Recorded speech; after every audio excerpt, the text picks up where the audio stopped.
आज की कहानी राजा और तोता की कहानी। एक समय की बात है।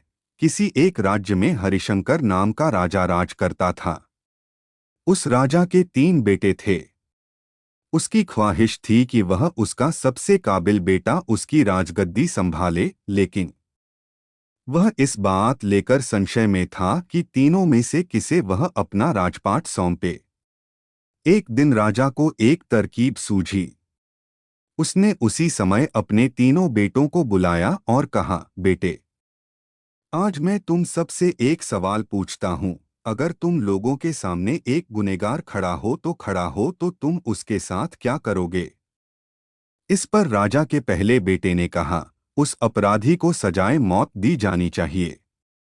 वहीं दूसरे बेटे ने कहा, गुनहगार को कालकोठरी में बांध देना चाहिए। जबकि तीसरे बेटे ने कहा, पिताजी, हमें उसे सजा देने से पहले इस बात की जांच करनी चाहिए कि उसने सही में अपराध किया है या नहीं। इस पर राजा के तीसरे बेटे ने सभी को एक कहानी सुनाई। एक राजा था जिसके पास एक बुद्धिमान तोता था। एक बार उस तोता ने महाराज से कहा, मुझे अपने माता और पिताजी के पास जाना है। राजा ने उसकी बात नहीं मानी, लेकिन तोता ने हार नहीं मानी। वह लगातार महाराज से जिद करने लगा कि मुझे माता पिता के पास जाने दें।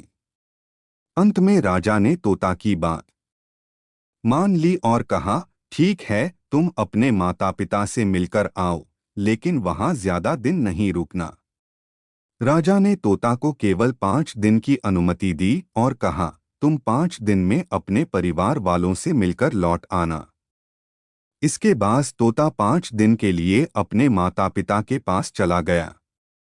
छठे दिन जब वह राजा के पास लौट रहा था तो उसने सोचा कि क्यों न वह महाराज के लिए कुछ उपहार ले लिया जाए। फिर वह पर्वत की ओर निकल पड़ा।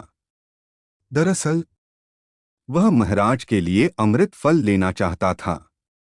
वहां पहुंचते पहुंचते रात हो गई। तोता ने पर्वत पर पहुंचकर फल तो ले लिया, लेकिन रात हो जाने के कारण वह आगे नहीं बढ़ा और वहीं रुक गया।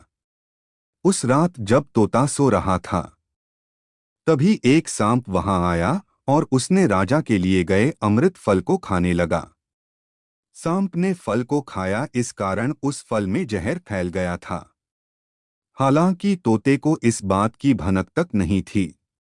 अगली सुबह जब वह जगा तो फल लेकर महल की ओर चल पड़ा। जब वह महल पहुंचा तो खुशी खुशी सीधे राजा के पास गया और कहा, महाराज, मैं आपके लिए यह अमृत फल लेकर आया हूं। आप इसे खाएंगे तो सदा के लिए अमर हो जाएंगे। यह सुनकर राजा काफी प्रसन्न हुए। उन्होंने तुरंत उस अमृत फल को खाने के लिए मांगा। इस पर एक मंत्री ने कहा, जरा रुकिए महाराज, आप इस फल को बिना जांच किए कैसे खा सकते हैं? एक बार यह देख तो लीजिए कि तोता द्वारा लाया गया यह अमृत फल सही है या नहीं। राजा उस मंत्री की बात से सहमत हुआ और कहा कि तुरंत इस फल को एक कुत्ते को खिलाया जाए। राजा का आदेश पाकर सैनिक ने फल का एक टुकड़ा कुत्ते को खिलाया।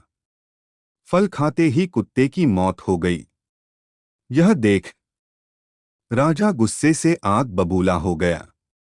उसने क्रोध में आकर तलवार से तोता के सिर को काट दिया, साथ ही फल को फेंकवा दिया। कुछ साल बाद ठीक उसी स्थान पर एक पौधा निकल आया।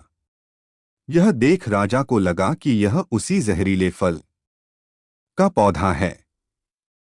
उसने सभी को आदेश दिया कि उस पेड़ का फल कोई नहीं खाएगा। कुछ दिन बाद एक वृद्ध व्यक्ति उस पेड़ के नीचे आराम करने के लिए रुका। उसे भूख भी काफी जोर से लगी थी। उसने उसी पेड़ से फल तोड़ा और खाने लगा। फल खाने के बाद वह बूढ़ा व्यक्ति एकदम से जवान हो गया। राज ने जब यह देखा तो वह आश्चर्यचकित रह गया। उसे समझ आ गया कि वह फल जहरीला नहीं था। उससे बहुत बड़ी गलती हो गई। उसने बिना सच्चाई जाने तोता को मार दिया। इसे लेकर उसे काफी पछतावा भी हुआ। इसके लिए वह मन ही मन खुद को कोसने लगा। इधर तीसरे राजकुमार की कहानी खत्म होने के बाद राजा हरिशंकर ने उसे ही अपना उत्तराधिकारी नियुक्त किया। इसके बाद राज्य में जश्न मनाया गया। इस कहानी से हमें यह सीख मिलती है कि हमें कभी भी बिना जांच किए किसी को सजा नहीं देनी चाहिए।